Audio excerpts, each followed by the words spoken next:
Party જિલ્લાના પત્તા સુધીમાં મતદાન 7 તારીખે કરવાનું છે। જે લહેર અમે જોઈ રહ્યા છે, પરિવર્તનની લહેરમાં તમે ચાલી રહ્યા છો, ત્યારે અમે તમારી સાથે ભળીને તમારો પ્રચાર કરવા માટે તૈયાર છીએ। ત્યારે આ બધા જ ને મને મેસેજ કર્યો, જેમના નામ લઉં છું એ બધાને હું ખૂબ હૃદયપૂર્વક આવકાર આપું છું ને પછી મારી વાતની શરૂઆત કરીશ।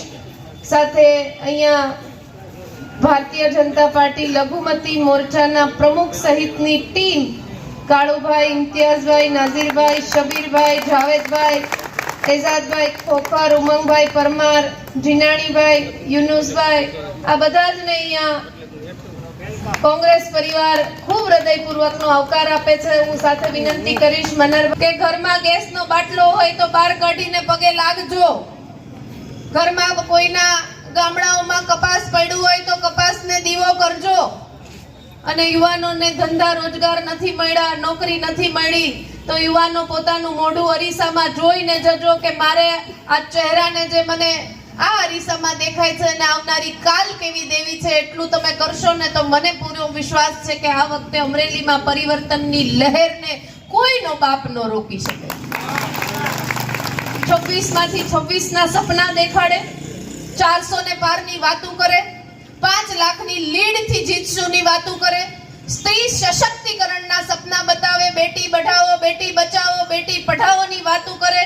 પણ દીકરી જ્યારે લડવા નીકળે ને તમારી હિંમતના હાજા ગગડી જાય તો દીકરીની ને સ્ત્રીની વાતો કોરાણે મૂકીને ફોર્મ રદ કરાવવા નીકળી પડો। શરમ આવવી જોઈએ તમને લોકો। આ લોકો સામેની લડાઈ છે। આજે જો ઉમેદવાર તરીકે મને ન મૂકતા હોય તો કાલે તમારે ક્યાંક પોતાના માટે સંઘર્ષ કરવો પડશે, ક્યાંક પોતાના માટેની ક્યાંક વ્યથા કે ચિંતા આવશે તો તમે વિચારો કે એના માટે કોણ લડશે। જો અમે આવડા ઉમેદવાર તરીકે પણ લડતા હોઈએ તો આપણે બધાઈને એક થઈને આગળ આવવું પડશે।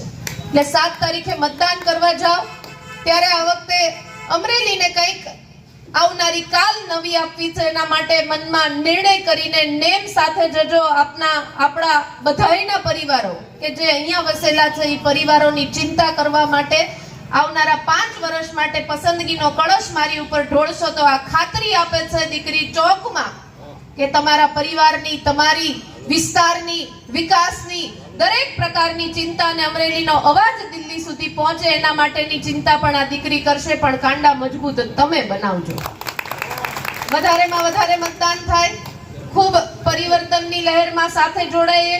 2 નંબરનો ક્રમાંક છે, જેની ઠુમર મારું નામ છે, પંજો મારું નિશાન છે, ચોક્કસથી યાદ રાખજો। અને સહકારની અપેક્ષા સાથે ને આપ સૌની ખાતરી સાથે અહીંથી મારી વાણીને વિરામ આપીશ। આપ સૌનો ખૂબ હૃદયપૂર્વકનો ધન્યવાદ। જય જય ગરવી ગુજરાત।